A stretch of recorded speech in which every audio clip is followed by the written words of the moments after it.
Chief justice of India DY Chandrachud retire हो चुके हैं दोस्तों। अब नए चीफ जस्टिस ऑफ इंडिया आ रहे हैं 11 नवंबर आज की तारीख में। 51वें चीफ जस्टिस होंगे भारत के अंदर। नाम है इनका जस्टिस संजीव खन्ना, न्यायमूर्ति संजीव खन्ना की न्यायिक यात्रा अगर बात की जाए तो इनके पिताजी और चाचा जी भी पहले जज रह चुके हैं। आपके पास में बड़े संवेदनशील मामले इनको देखने को मिले, है ना। पिताजी हाई कोर्ट के जज, चाचा जी सुप्रीम कोर्ट के जज रहे थे। इमरजेंसी के दौरान इंदिरा गांधी ने जो है विरोध किया था, आपके पास में इंदिरा गांधी का इन्होंने विरोध किया था, हंसराज खन्ना ने।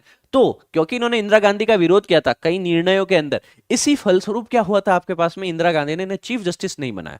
उनसे भी जो जूनियर जज थे उन्हें उठा करके क्या बना दिया गया, चीफ जस्टिस ऑफ इंडिया बना दिया गया। तो वरिष्ठता के बावजूद जब इनके चाचा हंसराज खन्ना जी को चीफ जस्टिस नहीं बनाया गया तो इन्होंने इस्तीफा दे दिया सुप्रीम कोर्ट से कि सर आप अगर सीनियोरिटी को फॉलो ही नहीं कर रहे हो। तो हमारे हंसराज खन्ना साहब जो थे इन्होंने इस्तीफा दे दिया। और इंदिरा गांधी सरकार के बाद जो सरकारें बनी उन्होंने उनमें ये कानून मंत्री के रूप में भी इन्होंने कुछ रोल निभाया था दोस्तों।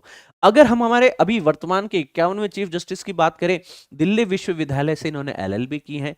दिल्ली के अंदर ही 30 हजारी हाईकोर्ट में पहले इन्होंने प्रैक्टिस भी की है। इनकम टैक्स डिपार्टमेंटल जो है आपके पास दीवानी मामलों में स्टैंडिंग काउंसिल के रूप में भी यह देखने को मिले। तो शुरुआती वकालत दिल्ली में देखने को मिलती है। फिर हाईकोर्ट में 2005 में जज की रूप में नियुक्ति होती है, वहां 13 वर्ष इन्होंने जो है अपना कार्यभार संभाला। 2019 में सुप्रीम कोर्ट में ये एलिवेट कर दिए जाते हैं दोस्तों आपके पास में। इनसे भी जब इनको एलिवेट किया ना, तो जो जजेस की लिस्ट थी उसमें इनकी संख्या थी 34वीं, 34th नंबर पे थे। इनसे आगे 33 और जज थे।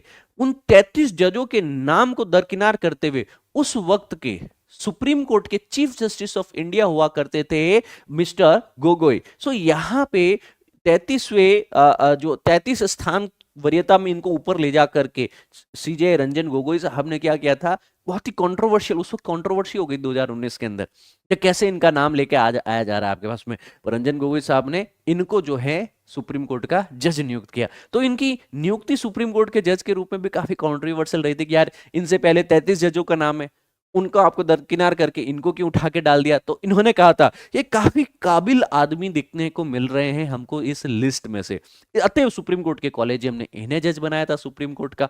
अब जब ये आज 11 नवंबर से पद ग्रहण करेंगे, ये रिटायर होने वाले हैं 13 मई 2025 को। सुप्रीम कोर्ट की वेबसाइट पे जो है इनके ऊपर ये काफी डेटा है जो मैंने आपके समक्ष दे दिया है। मात्र 6 महीने तक ये भारत के चीफ जस्टिस ऑफ इंडिया रहेंगे। उसके उपरांत जो है जीएस गवई करके एक जस्टिस हैं आपके, वह बनने वाले हैं, है ना। इनके ऊपर उसके बाद में जस्टिस सूर्यकांत है, वह बनने वाले। सो भविष्य में देखेंगे कि 6 महीने के लिए एक और मई से लेकर के साल के अंत तक एक और जज बनेंगे, मई से नवंबर तक। फिर उसके उपरांत जो है जस्टिस सूर्यकांत बनेंगे सीजीआई।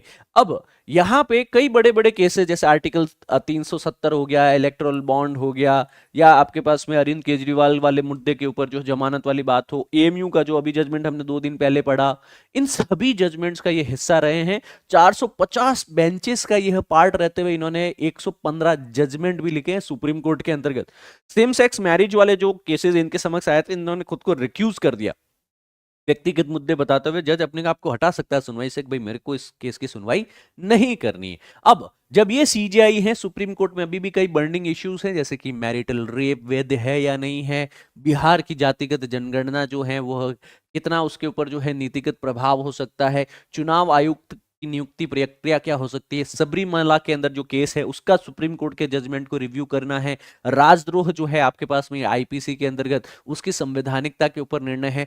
कई सारे मामलों के ऊपर अगले 6 महीनों में निर्णय आएंगे और सीजीआई साहब का बहुत ही बड़ा रोल होगा, संजीव खन्ना साहब का इसमें। कॉलेजियम प्रणाली को आपको सीखना जरूरी है क्योंकि सुप्रीम कोर्ट में नियुक्ति के लिए कॉलेजियम प्रणाली होती है। यहाँ पे जो सीनियर मोस्ट जज हैं वो सीजीआई के बनाने की जो है यहाँ पे परंपरा के अंतर्गत बहुत ही इंस्ट्रूमेंटल होते हैं दोस्तों।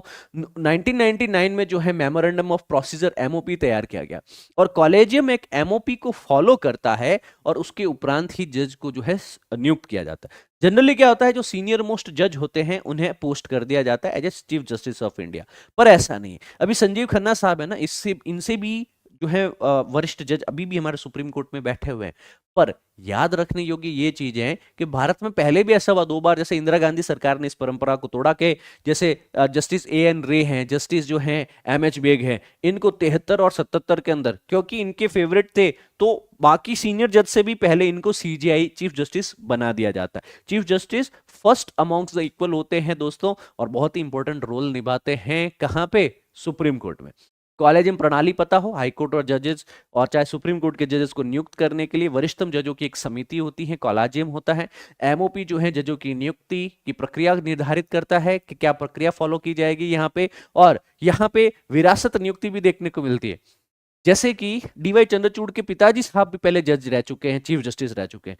अभी संजीव खन्ना साहब आ रहे हैं, इनके चाचा जी हाई कोर्ट के अंदर थे, चाचा जी सुप्रीम कोर्ट में थे, पिताजी हाई कोर्ट में जज रह चुके हैं। तो सोचिए कैसे यहाँ पे किसी परिवार की न्यायिक या वकालत की परंपरा नए जजों पर भी एक प्रभाव डाल सकती है आपके पास में। जैसे कॉलेजियम होता है ना, वो आज हम इनका नाम लेंगे, कल वो उनका नाम लेंगे, इस तरीके से थोड़ा ज्यादा देखने को मिल रहा है, ठीक है ना।